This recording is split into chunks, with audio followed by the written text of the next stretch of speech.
ಇನ್ನು ಮೈಸೂರಲ್ಲಿ ಬ್ಲಾಸ್ಟ್ ಆಗ್ತಾ ಇದ್ದಂತೆ ಖಾಕಿ ಅಲರ್ಟ್ ಆಗಿದ್ದಾರೆ. ಬ್ಲಾಸ್ಟ್ ಆಗ್ತಾ ಇದ್ದಂತೆ ಅರಮನೆ ಬಳಿ ಟೈಟ್ ಸೆಕ್ಯೂರಿಟಿ ಇದೆ. ನೈಟ್ರೋಜನ್ ಅಂದ್ರೆ ಈ ಹೀಲಿಯಂ ಗ್ಯಾಸ್ ಸಿಲಿಂಡರ್ ಸ್ಫೋಟ ಆಗ್ತಾ ಇದ್ದಂತೆ ಪೊಲೀಸರು ಅಲರ್ಟ್ ಆಗಿದ್ದಾರೆ. ಸ್ಥಳಕ್ಕೆ ಸೋಕೋ ಟೀಮ್ ಹಿರಿಯ ಅಧಿಕಾರಿಗಳು ಕೂಡ ಭೇಟಿ ಕೊಟ್ಟು ಪರಿಶೀಲನೆ ಮಾಡುವಂತ ಕೆಲಸ ಮಾಡ್ತಾ ಇದ್ದಾರೆ. ಬ್ಲಾಸ್ಟ್ ಆಗ್ತಾ ಇದ್ದಂತೆ ಈಗ ಅರಮನೆ ಬಳಿ ಸಹಜವಾಗಿ ಸೆಕ್ಯೂರಿಟಿ ಇರುತ್ತೆ, ಬಟ್ ಈಗ ಇನ್ನಷ್ಟು ಟೈಟ್ ಸೆಕ್ಯೂರಿಟಿಯನ್ನ ಮಾಡಿದ್ದಾರೆ. ಕಾರಣ ಹೀಲಿಯಂ ಗ್ಯಾಸ್ ಸಿಲಿಂಡರ್ ಬ್ಲಾಸ್ಟ್ ಆಗಿದೆ. ಸ್ಥಳಕ್ಕೆ ಸೋಕೋ ಟೀಮ್ ಅವರು ಬಂದಿದ್ದಾರೆ, ಹಿರಿಯ ಅಧಿಕಾರಿಗಳು ಬಂದಿದ್ದಾರೆ, ಡಾಗ್ ಸ್ಕ್ವಾಡ್ ಬಂದಿದೆ, ಬಾಂಬ್ ಸ್ಕ್ವಾಡ್ ಅವರು ಬಂದಿದ್ದಾರೆ. ಇಂಚಿಂಚು ಪರಿಶೀಲನೆ ಮಾಡುವಂಥ ಕೆಲಸ ಆಗ್ತಾ ಇದೆ.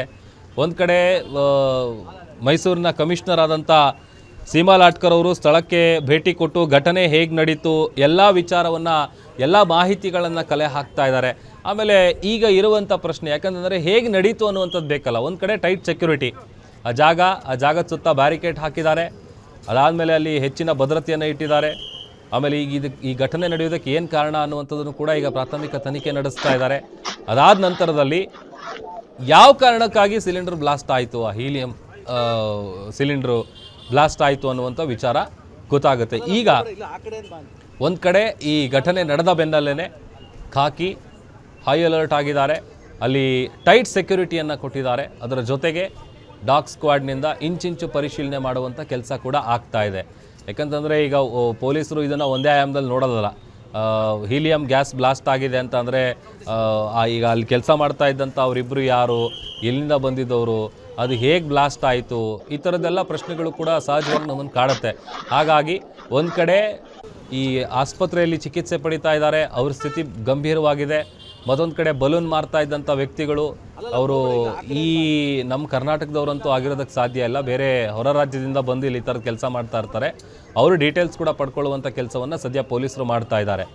ಒಂದು ರೀತಿ ಈ ಘಟನೆ ನಡೆದಂಥ ಸಂದರ್ಭದಲ್ಲಿ ಅಲ್ಲಿ ಜನ ಜಾಸ್ತಿ ಇದ್ದರು. ಆಮೇಲೆ ಒಬ್ಬರು ಕೈ ಕೂಡ ಛಿದ್ರ ಆಗಿದೆ ಅಂತ ಅಂದರೆ ಬ್ಲಾಸ್ಟ್ನ ತೀವ್ರತೆ ಹೇಗಿತ್ತು ಅನ್ನುವಂಥದ್ದನ್ನು ನಾವು ಅರ್ಥ ಮಾಡ್ಕೊಳ್ಬೇಕು. ಆಮೇಲೆ ಈಗ ಆಸ್ಪತ್ರೆಯಲ್ಲಿರುವಂಥ ಪರಿಸ್ಥಿತಿ ಹೇಗಿರಬೇಡ, ಅವ್ರ ಕುಟುಂಬಸ್ಥರಿಗೆ ಈ ಥರದ್ದೊಂದು ಘಟನೆ ನಡೆದಿದೆ. ಆಮೇಲೆ ಯಾರಿಗೆ ತಾನೇ ಗೊತ್ತಿರುತ್ತೆ. ಹೇಳಿ ಕೇಳಿ ಅರಮನೆ ನೋಡಬೇಕು ಅಂತಂದರೆ ಸಂಜೆ ಟೈಮಲ್ಲಿ ಹೋಗಬೇಕು. ಆ ಸಂಜೆ ಟೈಮಲ್ಲಿ ರಜಾ, ಒಂದು ಕಡೆ ಕ್ರಿಸ್ಮಸ್ಸು ಹಬ್ಬ, ಅದೊಂದು ಖುಷಿ. ಅದರ ಜೊತೆಗೆ ರಜೆ ಇದೆ ಅಂತೇಳಿ ಮರಿಗಳನ್ನೆಲ್ಲ ಹಾಕ್ಕೊಂಡು ಒಂದು ಅರಮನೆ ನೋಡ್ಕೊಂಡು ಬರೋಣ ಅಂತೇಳಿ ಬೆಂಗಳೂರಿಂದ ಲಕ್ಷ್ಮಿಯವ್ರು ಹೋಗಿದ್ರು.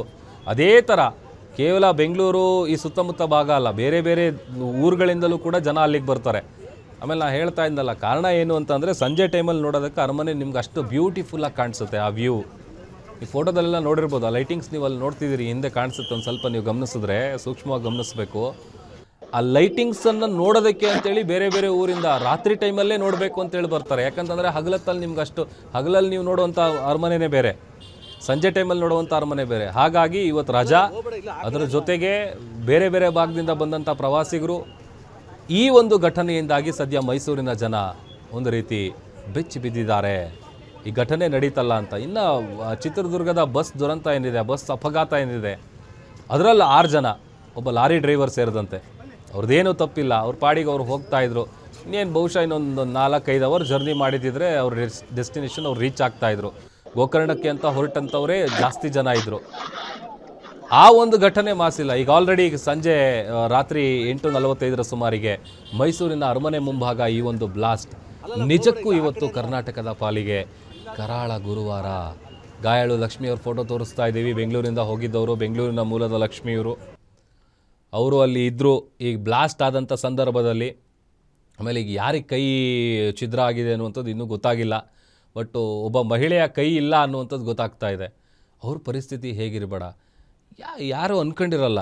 ಆಮೇಲೆ ಇನ್ಫ್ಯಾಕ್ಟ್ ಆ ಬಲೂನ್ ಮಾರ್ತಾ ಇದ್ದಂಥ ವ್ಯಕ್ತಿಗಳಿಗೆ ಗೊತ್ತಿರಲ್ಲ ಈ ಥರದ್ದೊಂದು ಬ್ಲಾಸ್ಟ್ ಆಗುತ್ತೆ ಅಂಥೇಳಿ. ಆಮೇಲೆ ಯಾವುದೋ ಕಾರಣ ಇಲ್ಲದಲೇ ಬ್ಲಾಸ್ಟ್ ಆಗಲ್ಲ. ಎಷ್ಟೋ ಸಂದರ್ಭದಲ್ಲಿ ಮನೆಗಳಲ್ಲಿ ಸಿಲಿಂಡರ್ ಬ್ಲಾಸ್ಟ್ ಆದಾಗ ಅವ್ರು ಹೋಗಿ ಏನೋ ಮ್ಯಾಚ್ ಬಾಕ್ಸಲ್ಗೆ ಬೆಂಕಿ ಹಚ್ಚಕ್ಕೆ ಹೋಗಿರ್ತಾರೆ, ಅಥವಾ ಸ್ಟವ್ ಆನ್ ಮಾಡಿರ್ತಾರೆ, ಅಥವಾ ಲೈಟ್ ಹಾಕಿರ್ತಾರೆ. ಆ ಥರ ಸಂದರ್ಭದಲ್ಲಿ ಅದು ಗ್ಯಾಸ್ ಲೀಕ್ ಆಗಿ ಬ್ಲಾಸ್ಟ್ ಆಗಿರುತ್ತೆ. ಬಟ್ ಇಲ್ಲಿ ಹೀಲಿಯಂ ಗ್ಯಾಸ್ ಇದ್ದಂಥ ಸಿಲಿಂಡರ್ ಯಾವ ಕಾರಣಕ್ಕೆ ಬ್ಲಾಸ್ಟ್ ಆಯಿತು ಅನ್ನುವಂಥ ವಿಚಾರಕ್ಕೆ ಸಂಬಂಧಪಟ್ಟಂಥ ಪ್ರಾಥಮಿಕ ತನಿಖೆಯನ್ನು ಸದ್ಯ ಪೊಲೀಸರು ನಡೆಸ್ತಾ ಇದ್ದಾರೆ. ಕಂಪ್ಲೀಟಾಗಿ ಆ ಜಾಗದಲ್ಲಿರುವಂತಹ ದೃಶ್ಯಗಳು ನೀವು ನೋಡ್ತಾ ಇದ್ದೀರಿ. ಆ ಸೈಕಲ್ಲು, ಒಂದು ಸೈಕಲ್ ಬಿದ್ದಿದೆಯಲ್ಲ ಅದೇ ಸೈಕಲ್ಲು, ಆ ಸೈಕಲ್ನಲ್ಲೇ ಆ ಬಲೂನ್ಗಳನ್ನು ಮಾರ್ತಾ ಇದ್ದಂಥ ವ್ಯಕ್ತಿಗಳ ಸೈಕಲ್ ಅದು. ಮತ್ತೊಂದು ಕಡೆ ಅದರ ಪಕ್ಕದಲ್ಲೇ ಬಿದ್ದಿದೆ ನೋಡಿ, ಆ ದೇಹಗಳು ಛಿದ್ರ ಆಗಿದೆ. ಕಂಪ್ಲೀಟಾಗಿ ಅವ್ರಿಗೆ ಗುರ್ತೇ ಸಿಗಲ್ಲ, ಅಷ್ಟರ ಮಟ್ಟಿಗೆ ದೇಹಗಳು ಛಿದ್ರಗೊಂಡಿದೆ. ಮತ್ತೊಂದು ಕಡೆ ಇದೇ ಘಟನೆಯಲ್ಲಿ ಓರ್ವ ಮಹಿಳೆಯ ಕೈ ಕೂಡ ಇಲ್ಲ. ಅವ್ರು ಕೈ ಕಳ್ಕೊಂಡಿದ್ದಾರೆ. ಆಮೇಲೆ ಇನ್ನೂ ಈ 4 ಜನರ ಪರಿಸ್ಥಿತಿ ಹೇಗಿದೆ ಅಂತ ಅಂದರೆ ಅವರಿಗೆ ತಲೆಗೆ ಪೆಟ್ಟಾಗಿದೆಯಾ, ಕೈಗೆ ಪೆಟ್ಟಾಗಿದೆಯಾ, ಕಾಲಕ್ಕೆ ಪೆಟ್ಟಾಗಿದೆಯಾ, ಉಳಿಯೋದೇ ಡೌಟು ಅಂತ ಅಂದರೆ ಆ ಸ್ಫೋಟದ ರಭಸ ಅಷ್ಟರ ಮಟ್ಟಿಗಿತ್ತು. ಹಾಗಾಗೇ ಒಂದು ಕಡೆ ಈಗ ಟೈಟ್ ಸೆಕ್ಯೂರಿಟಿಯನ್ನು ಪೊಲೀಸರು ಅಲ್ಲಿ ಕ್ರಿಯೇಟ್ ಮಾಡಿದ್ದಾರೆ. ಆಮೇಲೆ ಹೇಳಿ ಕೇಳಿ ಅರಮನೆ ಮುಂದೆ ಯೂಶಲಾಗಿ ಹೇಗೆ ಡೆಲ್ಲಿಲಿ ಬ್ಲಾಸ್ಟ್ ಆಯಿತು, ಕಾರ್ ಬ್ಲಾಸ್ಟ್ ಆಯಿತು, ಆ ಸಂದರ್ಭದಲ್ಲಿ ಅಲ್ಲಿ ಹೇಗೆ ಸೆಕ್ಯೂರಿಟಿ ಇರುತ್ತೆ, ಇಲ್ಲಿ ಮೈಸೂರಿನ ಅರಮನೆ ಮುಂದೆ ಕೂಡ ಅದೇ ರೀತಿಯಾದಂಥ ಸೆಕ್ಯೂರಿಟಿ ಇರುತ್ತೆ. ಬಟ್ ಈಗ ಈ ಬ್ಲಾಸ್ಟ್ ಆಗ್ತಾ ಇದ್ದಂತೆ ಈಗ ಒಂದು ಸ್ವಲ್ಪ ಅಲರ್ಟ್ ಆಗಿದ್ದಾರೆ, ಒಂದು ಸ್ವಲ್ಪ ಟೈಟ್ ಸೆಕ್ಯೂರಿಟಿ ಕೊಟ್ಟಿದ್ದಾರೆ. ಅದರ ಜೊತೆಗೆ ಎಲ್ಲ ಅಧಿಕಾರಿಗಳು, ಈ bomb squad, dog squad, SOCO team, ಅದರ ಜೊತೆಗೆ ಹಿರಿಯ ಅಧಿಕಾರಿಗಳು, ಪೊಲೀಸ್ ಕಮಿಷನರ್ ಸೇರಿದಂತೆ ಎಲ್ಲರೂ ಕೂಡ ಈಗ ಸ್ಥಳಕ್ಕೆ ಭೇಟಿ ಕೊಟ್ಟು ಮಾಹಿತಿಯನ್ನು ಪಡ್ಕೊಳ್ತಾ ಇದ್ದಾರೆ. ಅದರ ಜೊತೆಗೆ ಇಂಚಿಂಚು ಪರಿಶೀಲನೆ ಮಾಡುವಂಥ ಕೆಲಸ ಕೂಡ ಆಗ್ತಾ ಇದೆ. ಅತ್ತ ಆಸ್ಪತ್ರೆಯಲ್ಲಿ ಈಗಷ್ಟೇ ಅವ್ರಿಗೆ ವಿಚಾರ ಗೊತ್ತಾಗ್ತಾ ಇರುತ್ತೆ. ಯಾಕಂತಂದರೆ ಅರಮನೆ ನೋಡ್ಕೊಂಡು ಬರೋಕ್ಕೆ ಹೋಗಿದ್ದಾರೆ, ಈ ಥರದೊಂದು ಇನ್ಸಿಡೆಂಟ್ ಆಗಿದೆ, ಅಲ್ಲಿ ಈಗ ಯಾರ್ಯಾರು ಅವ್ರ ಕುಟುಂಬಸ್ಥರು ಯಾರಿದ್ದಾರೆ ಅವರಿಗೆ ಇನ್ಫಾರ್ಮೇಷನ್ ಕೊಡುವಂಥ ಕೆಲಸ ಆಗ್ತಾ ಇರುತ್ತೆ. ಈಗ ಒಬ್ಬರು ಗಾಯಾಳು ಲಕ್ಷ್ಮಿಯವ್ರ ಫೋಟೋ ತೋರಿಸ್ತಾ ಇದ್ದೀವಲ್ಲ, ಇವರು ಸ್ಥಿತಿ ಕೂಡ ಭಾಳ ಚಿಂತಾಜನಕವಾಗಿದೆ. KR ಆಸ್ಪತ್ರೆಗೆ ದಾಖಲು ಮಾಡಿದ್ದಾರೆ ಅವ್ರನ್ನ. ಅದ್ರ ಜೊತೆಗೆ ಮಂಜುಳಾ ಅವರು ಕೂಡ ಗಾಯಾಳು, ಅವರು ಸಿಚುಯೇಷನ್ ಕೂಡ ಗಂಭೀರವಾಗಿದೆ, ಕ್ರೂಷಿಯಲ್ ಆಗಿದೆ, ಉಳಿಯೋ ಡೌಟ್ ಅನ್ನುವಂಥ ವಿಚಾರವನ್ನು ಡಾಕ್ಟರ್ ಹೇಳ್ತಾ ಇದ್ದಾರೆ. ಆಮೇಲೆ ಈ ಗ್ಯಾಸ್ ಸಿಲಿಂಡರ್ ಸ್ಫೋಟ ಆಗ್ತಾ ಇದ್ದಂತೆ, ಹೀಲಿಯಂ ಗ್ಯಾಸ್ ಸಿಲಿಂಡರು, ಖಾಕಿ ಫುಲ್ ಅಲರ್ಟ್ ಆಗಿದ್ದಾರೆ, ಟೈಟ್ ಸೆಕ್ಯೂರಿಟಿಯನ್ನು ಕೊಟ್ಟಿದ್ದಾರೆ ಅಲ್ಲಿ. ಅದರ ಜೊತೆಗೆ ಅಲ್ಲಿದ್ದಂಥ ಪ್ರವಾಸಿಗರಿಗೆ ಒಂದು ರೀತಿಯಾದಂಥ ಆತಂಕದ ವಾತಾವರಣ ನಿರ್ಮಾಣ ಆಗಿತ್ತು. ಏನಾಗ್ತಾ ಇದೆ ಅಂತ ಅವ್ರಿಗೆ ಗೊತ್ತಾಗಲಿಲ್ಲ. ಆಮೇಲೆ ಅಲ್ಲಿದ್ದಂಥ ಸಣ್ಣ ಪುಟ್ಟ ಮಕ್ಕಳು, ಆಮೇಲೆ ಮಕ್ಕಳೆಲ್ಲ ಜಾಸ್ತಿ ಜನ ಇದ್ರಂತ ಕಾಣುತ್ತೆ. ಒಂದಷ್ಟು ಜನ ಆ ಘಟನೆಯಿಂದಾಗಿ ಅನ್ಕಾನ್ಷಿಯಸ್ ಆಗಿದ್ದಾರೆ, ಅಂದರೆ ತಲೆ ಸುತ್ತ ಬಿದ್ದೋಗಿದ್ದಾರೆ.